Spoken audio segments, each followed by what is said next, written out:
Muxtasar Minhajul Qasidin İmam İbn Qudama al-Maqdisi 20. bölüm Takabburlik qilish va o'ziga tamanno qo'yishning ayiblanadiganligi. Takabburlikning bayoni. Bu ikki fasldir. Birinchi fasl takabburlik qilishning ayiblanadiganligi. Alloh taolo mundaq degan: Yer yuzida nohaq takabburlik qildiganlarni oyatlarimni tushunishdan yiroqlashtirman. Allah takabburlik qilguvchilarni haqiqatan do'st tutmaydi. İmam Müslim rivoyat qilgan bir sahih hadisda payg'ambar sallallohu alayhi va sallam mundaq degan: Qalbida zarrachilik kibr bor odam jannatga kira olmaydi. Sahihindagi bir hadisda payg'ambar sallallohu alayhi va sallam mundaq degan: Do'zax aytdi: Men takabbur haqavurlik qiluvchilarga xos qilindim. Allah Rasuli yana zalimlar va mutakabbirlar qiyomat kuni kichikkin qizil chumoli suratida hashr qilindi. Ular Allah Taologa arzimas bo'lganligi uchun kishilar ularni dassaydi degan. Sufyan ibn Uyayna rahimahulloh aytdi: Ko'ngli tartqanlikdan ma'siyat qilib qolgan kishining tavbasining qabul qilinishidan umidvor bo'lgan. Chunki Odam alayhisalom ko'ngli tartqanlikdan daraxtdan yeb ma'siyat qilib silvedi, shu hamon mag'firat qilindi. Qilmishi takabburlik bo'lsa, uningga la'nat qilinishdan qo'rqqan. Chunki iblis takabburlik qilib Alloh taologa osiylik qilgan edi, shu hamon la'nat qilindi. Sayyidiki bir hadisda payg'ambar sallallohu alayhi va sallam kimiki kiyimini takabburlik qilib so'rashtirib kiysa, qiyomat kuni Alloh taolo uningga qarmaydi degan edi. Abu Bakr radhiyallohu anhu: Ey Allohning elchisi, mening izorimning bir peshi diqqat qilmasam so'rilib qoldi dedi. Shuning bilan payg'ambar sallallohu alayhi va sallam: Sen uni takabburlik bilan qildigan kishilardan emassan dedi. Takabburlikning haqiqati va uning ofati to'g'risida. Shun bilginki, takabburlik yushrin xuluq bo'lib, u xuluqdan takabburlik aks etguchi amallar sodir bo'ladi. Ondan u amallar badandagi a'zolarda oshkorlandi. U yushrin xuluq bo'lsa, birovdan o'zini ustun ko'rishdir. Ya'ni kishi o'zini mukammal jag'lab, boshqalardan ustun ko'rdi, shunda u kishi mutakabbir hisoblandi. Bu nuqtadan takabburlik o'ziga tamanno qo'yishdan ayrildi. Chunki o'ziga tamanno qo'yish o'ziga tamanno qo'yg'uchidan boshqa bir kishini talab qilmaydi. Hatto inson o'zi yolg'iz yaratilgan taqdirdami o'ziga tamanno qo'yg'uchi bo'lishi tamoman mumkin. Ammo boshqalar bilan bo'lganda va o'zini boshqalardan yuqori ko'rganda ondan takabburlik tug'ilishi mumkin. Chunki inson qachonki o'zini cho'ng sanash nazari bilan qarasa, o'zidan tuvanroq kishilarni tuvan ko'radi, past ko'radi. Bundaq takabburani qarash bayni xalq ommasini nodon sanab va tuvan ko'rib, eshakka qaragandek qarashdir. Takabburlikning ofati cho'ngdir. Takabburlik bilan sarxil kishilarmi halok bo'ladi. Abidlar, zohidlar va olimlarmi takabburlikdan saqlana olmaydi. Takabburlikning ofati qandaqmi cho'ng bo'lmasin? Chunki payg'ambar sallallohu alayhi va sallam qalbida zarrachilik takabburlik bo'lgan kishi jannatga kirmaydi deb xabar berdi. Takabburlik shuning uchun jannatga kirishdan to'squchi parda bo'lib qoladiki, takabburlik banda bilan mu'minga xos axloqlarning orasida to'salg'i bo'ladi. Chunki takabbur kishi o'zi yaxshi ko'rgan narsani mu'minlar uchunmi yaxshi ko'ra olmaydi.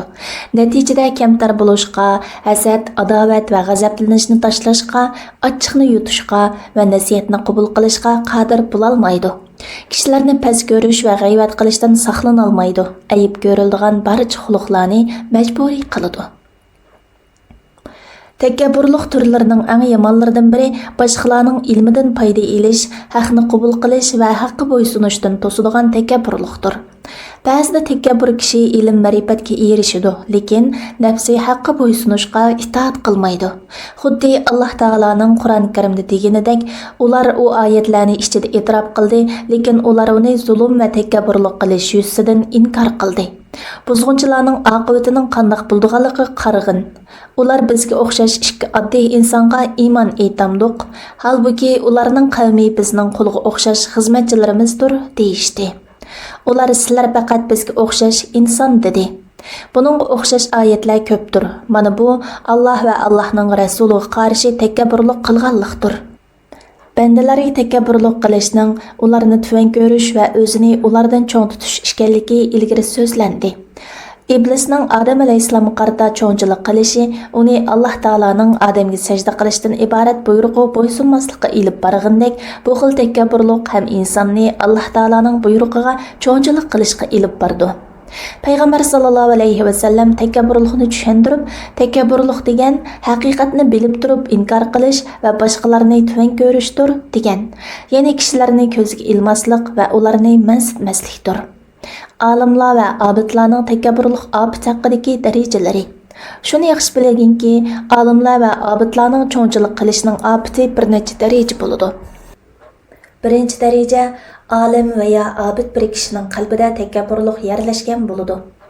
U o'zini boshqalardan yaxshi deb qaraydi, lekin o'zliksiz tirishidi va kamtarlik qiladi. Mana bunday kishi qalbida takabburlik daraxti ungan, lekin o'zi uning shaxlarini kesayotgan kishiga o'xshash bo'ladi. İkinci daraja birov so'rovlarda to'riga o'tib olish, tanishlarining oldiga chiqib olish va o'ziga qarata qusur o'tkazgan kishiga qayish qatorliq ish harakatlari bilan takabburlikni oshkor qiladi. Undaq olimni takabburlik bilan kishilardan yuz o'rgandek qilib, mag'izni boshqa yoqqa burg'anligini, undaq obidni bo'lsa kishilardan yirgangandek tarini turgan holatda ko'rasan. Bu ikki turli kishi Alloh taolaning o'zining payg'ambariga o'rgatgan adabni bilmagan kishidir. Allah Taala mundaq deydi: "Sana ergashgan müminlarga muloyim bo'lgin." 3-daraja quruq da'vo, maqtanish, o'zini aqchaqlash va o'z ahvolini boshqalarga faxrlanib turib so'zlab berish qatorliqlar bilan takabburlikni til orqali oshkor qilish. Dunyo ishlaridan takabburlik qilinadigan ishlarning bayoni. Nasabi bilan takabburlik qilish. Nasabi ulug' bo'lgan kishi o'zichilik nasabda bo'lmagan kishini amaliy ibodatda yuksak bo'lgan taqdirdimi yanada tuvan ko'rdi. Ibn Abbas raziyallohu anhuma bir odam yana bir odamga "Men sendan bekerak esilman" deydi. Halbuki hech kimdan bek esil emas. Esillik faqat taqvolik bilan bo'ladi degan. Alloh taolo haqiqatan eng taqvodor bo'lganlaringlar Allohning dargohida eng hurmatli hisoblanasizlar. Ya'ni kishilarning bir-biridan ortiq bo'lishi nasab bilan emas, taqvodorlik bilan bo'ladi. Alloh haqiqatan hamman bilguchidir, hammadan xabardordir deydi. Ikkinchi, mol-mulk, go'zallik, kuch-quvvat va agash kuchlarining ko'pligi bilan takabburlik qilish. Mol-mulk bilan takabburlik qilish podshohlar va savdogarlar o'rtasida ko'p yuz berdi. Güzellik bilan takabburlik qilish ayollar orasida ko'p yuz beradi. Bu takabburlik ularni bir-birini ayiblash, g'iybat qilish va ayiblarni tilga ilishga ilib bordi. Agash kuchlari va yordamchilari sababli takabburlik qilishga kelsak, podshohlarning o'zaro askarlarining ko'pligidan faxrlanishi, olimlar aro bo'lsa ilmidan foydalanuvchilarning ko'pligidan faxrlanish bilan bo'ladi. Xulos kalam, mukammallik deb ishonish mumkin bo'lgan har qanday narsa o'zi mukammal bo'lmasmi, uning bilan takabburlik qilish mumkindir. Hatto fosiq, ko'p aroq ichish va gunohni ko'p qilishni mukammallik deb gumon qilib iftixorlandi. Kamtar kishilarning axloqlari kamtarlik va takabburlik qilishning oshkor alomatlari. Shuni yaxshi bilingki, takabburlik bir kishining yuzini boshqalardan burishi, kishilarga oliyib qarashi, beshini tuvan silishi, badashqon qurib yoki yo'linib o'ltirishi, so'zlarda hatto ovozi, ohangida va so'z ma'nosi qatorliq jihatlarda ifodalandi. Shuningdek, mingish, g'adivilish, o'ri turish, o'ltirish, harakat qilish, shuk turish va boshqa berib kelish harakatlarida oshkora bo'ldi. Takabbur kishining bir sifati boshqalarning o'z huzurida o'ri turishni yaxshi ko'rishidir. O'ri turish ikki turli bo'ldi. Birinchi o'z o'ltirib olib, beshida boshqalarning o'ri turishi. Bu xil o'ri turishdan cheklandi. Payg'ambar sallallohu alayhi va sallam mundaq degan: Kimki kishilarning o'ri turib hurmat qilishni arzulasa, do'zaxdan o'rin olsin. Bu xil holatda turish ajamlarning va cho'nch kishilarning odatidir. Ikkinchi, bir odam kelgan chaqda o'rnidan turish. Salaf solihlar buni qilmagan edi. Anas raziyallohu anhu mundaq degan: Biz uchun payg'ambar sallallohu alayhi va sallamdan suyumli kerak bir kishi yo'q edi. Sahobalar Rasulullohni ko'rsa, u zot yomon ko'rganlik uchun hurmat yuzidan o'rnidan turmaydi. Olimlar mundaq degan: Ota-onaga, adil xalifaga va fazilatli kishilarga o'rnidan turish mustahabdir. Bu erdemli kishilarning alomatlaridandir. Kishi o'rnidan turishga munosib kishiga o'rnidan turmasa, u kishi o'rnidan turmagan kishini u meni hurmatlamadi deb buni behurmatlik va o'ziga qilingan adabsizlik deb qarash mumkin. Natijada bu o'shmanlik paydo bo'lishiga sabab bo'ladi. Buning hurmat yuzasidan o'ri turadigan kishi uchun mustahab bo'lishi, hurmatlangan kishining buni yoqtirmasligi va men buningga loyiq emas deb o'ylash kerakligini to'sib qo'ymaydi. Mutakabbirning sifatlaridan takabbur kishi ma'za boshqalarning o'zining keynidanrak mingishini yaxshi ko'rdi. Banda takabburlik qilib hech kimni yo'qlamaydi va yana boshqalarning uning bilan mingishi yoki uning yanida o'ltirishini yomon ko'rdi. Anas radhiyallohu anhu rivoyat qiladi, Madinaliklarning dedeklari Rasululloh sallallohu alayhi va sallamning qo'lini tutib, u zotni bir ishni hal qildirib olish uchun xohlagan yerga ilib boradi. Vayib ibn Munabbih, men Abdulaziz ibn Ravvatning yanida o'ltirdim. Mening yotam uning yetusiq tegib turadi. Men o'zimni sal tarsam, u mening kiyimimni tutib, meni o'zi tarafga tortib, "Sizlar menga nima uchun zolimlarga muomala qilgandek qilasizlar? Men ishchanlarda mendan yomon odam yo'q deb qarayman", deydi. Takabbur kishining sifatlaridan biri uyda hech ishga qo'l tiqmaslik. Bu payg'ambar sallallohu alayhi va sallamning sunnatiga xilofdir.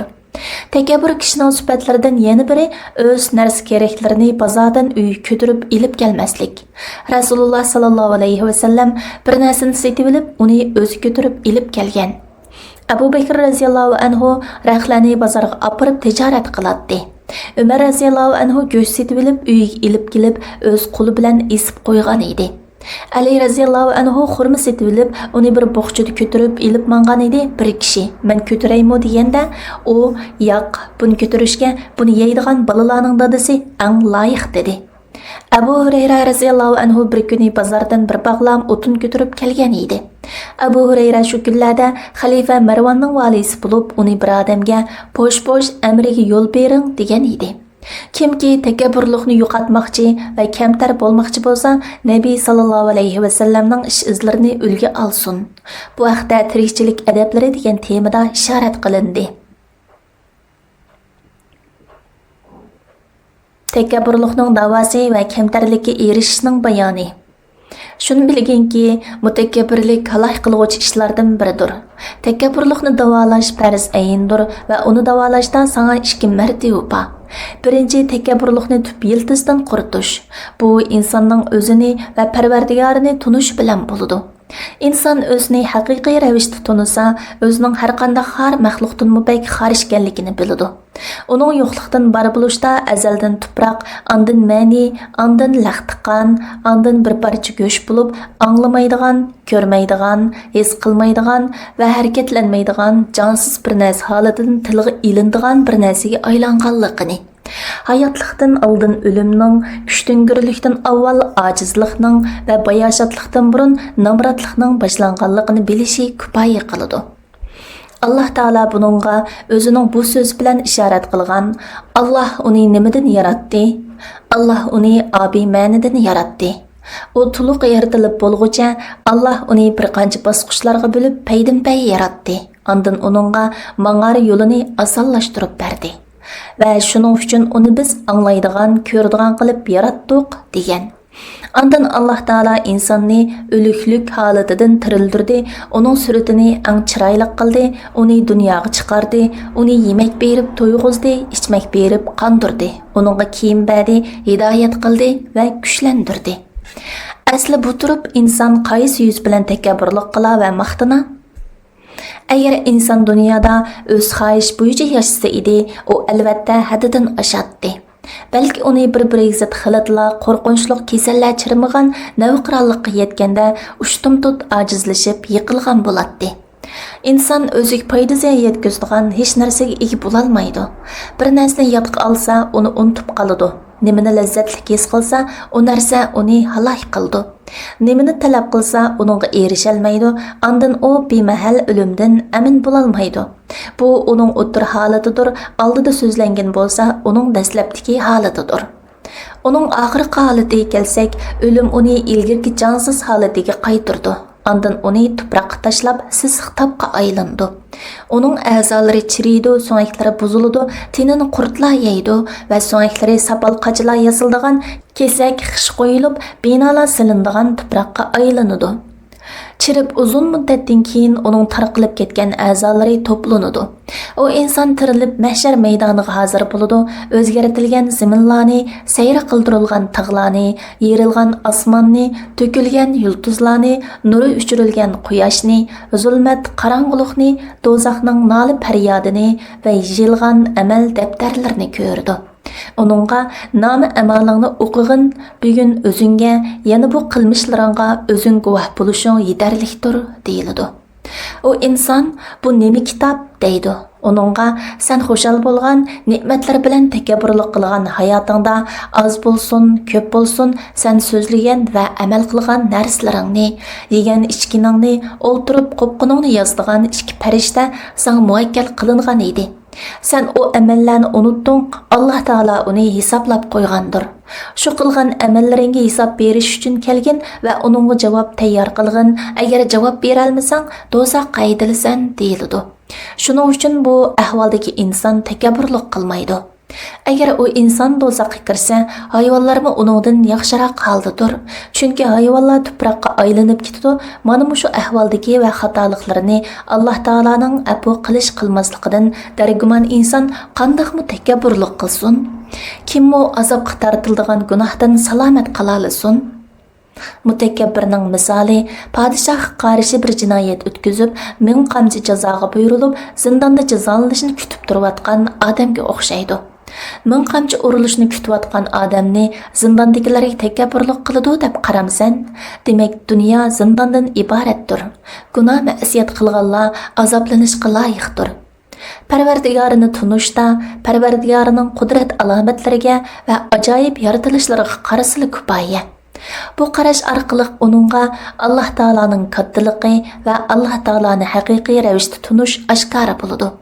Bu takabburlikning yiltizini qumurib tashlaydigan shifodir. Amal qilishga xos shifolardan biri Alloh taolaga va Alloh taolaning bandalariga amaliyat kamtar bo'lishdir. Bu sifat davomli kamtar kishilarning axloqini o'ziga o'zlashtirish bilan hosil bo'ldi. Payg'ambar sallallohu alayhi va sallamning yo'liga va payg'ambar sallallohu alayhi va sallamdagi kamtarlik va go'zal axloqlarga ilgari ishora qilindi. Ikkinchi martaba takabburlikdan qutuldiradigan sabablar to'g'risida. Kimki nasabi bilan takabburlik qilsa, bilsinki, bu boshqalarning mukammalligi bilan maqtanishdir. U ota buvisining kimligini bilib olg'ay, uning otasi maynat bir ma'nidan, buvis bo'lsa to'pa tuproqdandir. Kimki kuch-quvvat bilan takabburlik qilsa, bilsinki, agar kishining birgina tumurg'i og'riq yesa, u eng ojiz insonga aylanadi. Bir kunlik qizitma kishini xeyli uzun muddatda to'liqlab olg'il bo'lmaydigan kuchidan mahrum qildi. Putiga kirgan bir tal tikan uni qiynaydi va qo'liga bir tal qurt kirib olsa, uni bearam qildi. Kimki boylik sababli takabburlik qilsa, o'ylasinki, yahudiylar unga qaraganda bakmi boy. Yahudilarni ozdirgan undaq sharafga tufi. Boyliqni o'g'ri ko'zni yumib oshquch ilib olsa, mal egasi har kishiga aylanib qoldi. Kimki ilmi sababli takabburlik qilsa, bilsinki, Alloh taolaning olimiga bo'lgan so'riqi joyliga qaraganda qattiq bo'ladi. Olim o'zi yo'liqisi buyuk xatar haqida tafakkur qilsin. Chunki olimning qadri boshqalarning qadriga qaraganda cho'ng bo'lgandek, ilmning qadri boshqa narsalarning qadriga qaraganda cho'ngdir. Büyüklük, ulug'liqning faqat Alloh taolaga xos ekanligini bilsin. İnson takabburlik, cho'nchilik qilsa, Allohning nazarida yomon ko'rilgan, o'ch ko'rilgan insonga aylanadi. Alloh taolo insonning kamtar bo'lishini yaxshi ko'rdi. Ya'ni takabburlik kamtarlik bilan davolandi. Shuningdek, har qanday illatni uning aksi bilan davolashga bo'ladi. Kamtarlik axloqiga erishish uchun qilinadigan mashqning o'lchami. Bilginki, bu axloqningmi boshqa axloqlarga o'xshashlar ikki uchi va o'ttiri bo'ladi. Eshib ketgan uchi takabburlik deb atalsa, kemaygan uchi o'zini past tutish va xor qilish deb ataladi. Kamtarlik bo'lsa ikkisining o'ttirisidir. Kamtarlik ardam fazilatdir. Maqtildigan kamtarlik bo'lsa xor bo'lmasdan kamtarlik qilishdir. Chunki ishlarning yaxshisi o'ttiri hal bo'lgundir. Öz tənçüşlərinin aldığı çıxıb alğan kişi çoğuncudur. Ularının keynidi mağuçi kemtardır. Yani o özünün qadar qımmetini azraq tüvələtib kemtarlik qılğan kişidir. Olimning yeniga maylamchi muzduzdek kishilar kirsa, o'z o'rnini bo'shatib, uni shu o'rinda o'ltirg'izsa, mangar chaqda oyog'ini akilib bersa va uni ustib ishkicha chiqsa, o'zini zo'rmi-zo'r xarlagan va paslashgan bo'ladi. Bundaq qilish maqtalmaydi, balki maqtaldig'ini o'ttiral bo'lishdir. O'ttiral bo'lish deganlik hammaga o'z loyiqida muomala qilish demakdir. Lekin olimning bir narsa so'ragan oddiy kishi qizg'in bo'lishi, so'zlaganda siliq so'zlashi, da'vatga ijobat qilishi, hojatini ravo qilishga tirishishi, uni tuvan va past ko'rmasligi kamtarlik qilishidir. Alloh taolo eng yaxshi bilguchidir.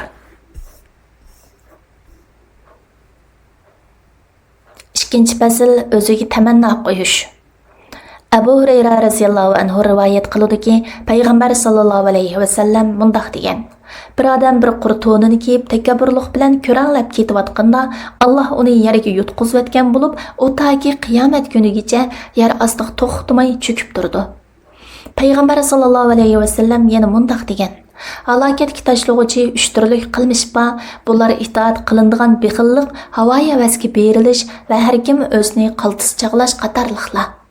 Hazrat Ibn Mas'ud radhiyallohu anhu mundaq degan: Halokat 2 turli ishda bo'ladi: umidsizlanish va o'ziga tamanno qo'yish. Ibn Mas'ud radhiyallohu anhu bu ikki ishni jamlab keltirdi. Chunki baxt saodatga davomli tirishish, izdanish, astoydil bo'lish va ching turish bilan yetkili bo'ladi. Umidsizlangan odam bo'lsa tirishmaydi va izdanmaydi. O'ziga tamanno qo'ygan odam bo'lsa o'zini baxtli bo'ldim va maqsadimga yetdim deb o'ylab tirishmaydi.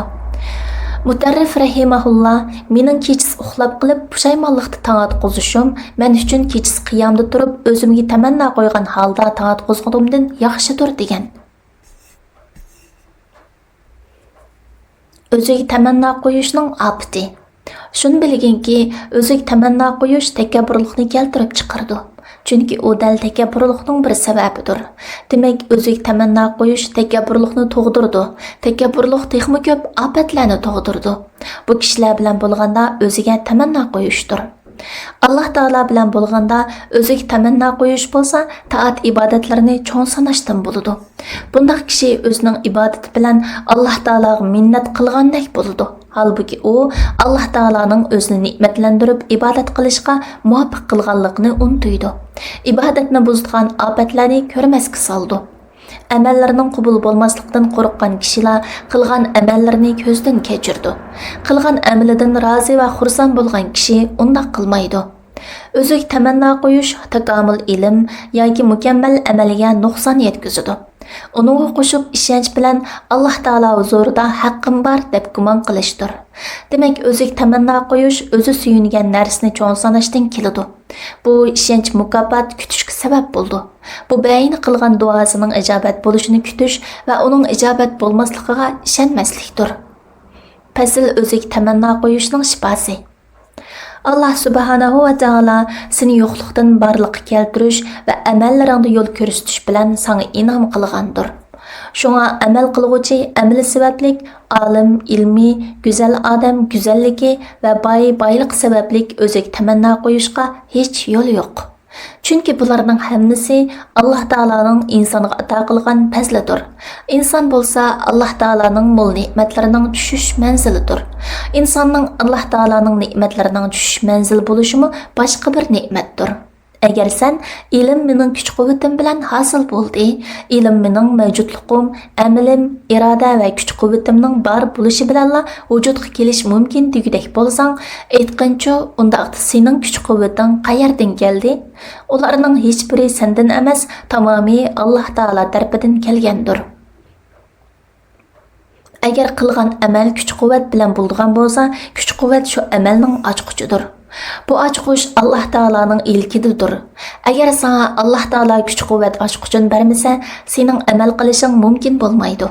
Bu xuddi ishik etik bir ambar yanida o'ltirsang, uning ochqichi berilmasa, uning ichidagi narsalarni ilishga kuching yetmaganiga o'xshashdir. Sayyidiki Abu Hurayra radhiyallohu anhu rivoyat qilgan hadisda payg'ambar sallallohu alayhi va sallam: "Hech biringlarning qilgan amalinglar jannatga kirgizolmaydi" degan edi sahobalar. Sizlarni mushundaqmi deb so'rashdi. Peygamber sallallahu aleyhi ve sellem menimi şundaq, faqatla Allah meni öz rahmeti ve fazli bilan yo'gisa, andin dedi. Tekabburlik qilish paydo bo'lgan sabablardan o'zik tamanno qo'yishmi paydo bo'ldi. Uning bayoni va davosi ilgari so'zlandi. Shu sabablardan biri nasabi bilan o'ziga tamanno qo'yish. Bu xuddi ulug' odam o'zining ota-bobolarining ulug'ligi bilan azobdan qutulganligini xiyol qilganga o'xshashdir. Bu xil o'ziga tamanno qo'yishning shifosi bo'lsa, o'z ota-bobolarining amallariga yot amallar qilsa va o'zini ular bilan birga bo'laman deb gumon qilsa, buning nodonlik ekanligini bilish. Agar ular qilgan amallarni qilib ularga ergashgan taqdirdami, o'ziga tamanno qo'yishning ularning axloqiy emasligini bilsin. Balki ilgirgilar o'zini tuvan ko'ratdi va Alloh taolaning azobiga qilishdan qo'rqatdi. Ular nasab bilan emas, taat, ibodat va maqtalishga sazovor bo'lgan isil sifatlar bilan ulug'liqqa erishgan edi. Alloh taolo mundaq aytgan: "Haqiqatan eng taqvodor bo'lganlaringlar Allohning dargohida eng hurmatli hisoblanasizlar." Ya'ni kishilarning bir-biridan ortiq bo'lishi nasab bilan emas, taqvodorlik bilan bo'ladi. Payg'ambar sallallohu alayhi va sallam qizga: "Ey Fatima, men sizdan Alloh taolaning azobidan hech narsani dafi qila olmayman" degan.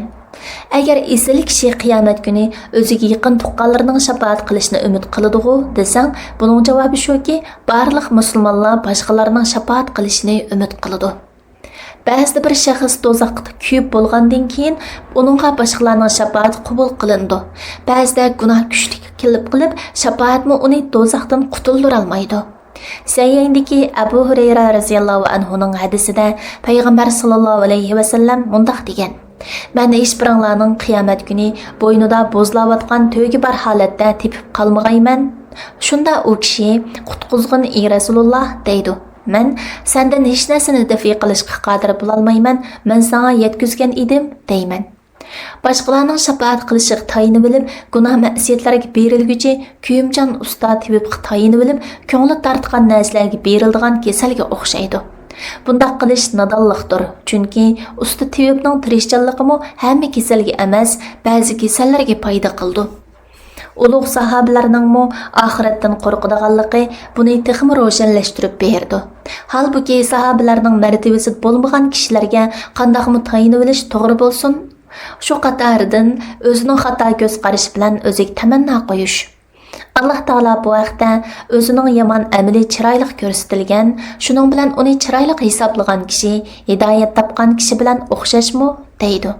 Bu turdagi o'ziga tamanno qo'yishni davolash boshqa turdagi o'ziga tamanno qo'yishni davolashga qaraganda qiyindir. Chunki o'z ko'z qarashi bilan haqqavurlik qilguvchi nasihat qo'yining nasihatiga quloq solmaydi.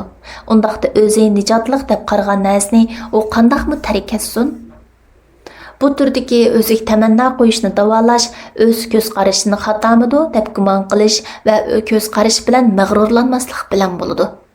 Lekin Qur'on va hadisdan hamda barliq dalil shartlarini o'z ichiga olgan keskin aqliy dalildan o'z ko'z qarashining to'g'riligiga keskin dalil shohid bo'lsa, bu holatda xatomidi deb gumon qilmaslik kerak. Bu holat faqat ilm ahli bilan hamsuhbat bo'lish, Qur'on va sunnatni o'rganishga mashg'ul bo'lish bilan bilindi. Ömrünü uzun yillar ilm o'rganishga sarf qilmagan kishining har xil mazhab ixtiloflariga kirmagani yaxshidir. Lekin u kishi Alloh taolo yegana sheriki yo'q, hech şeyi Allohga o'xshash emas. Alloh hammani anglab turg'uchidir, ko'rib turg'uchidir. Allohning payg'ambari ilib kelgan vahiyda rostchildir deb bir butun e'tiqodda bo'lishi, Qur'onda kelgan hukmlarni bek inchik tekshirib ketmay iymon keltirishi, vaqtini taqvolik va amal ibodatlar bilan o'tkazish kerak. Qachonki mazhab ixtiloflariga kirsa va behuda narsalarni bilishni maqsad qilsa, halok bo'ladi.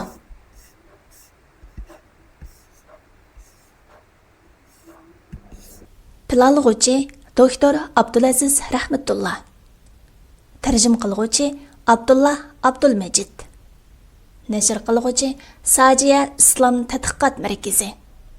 Muharriri doktor Abdulaziz Rahmatullah A9. Korrektor Abduvali Ablis Muhammad Barat.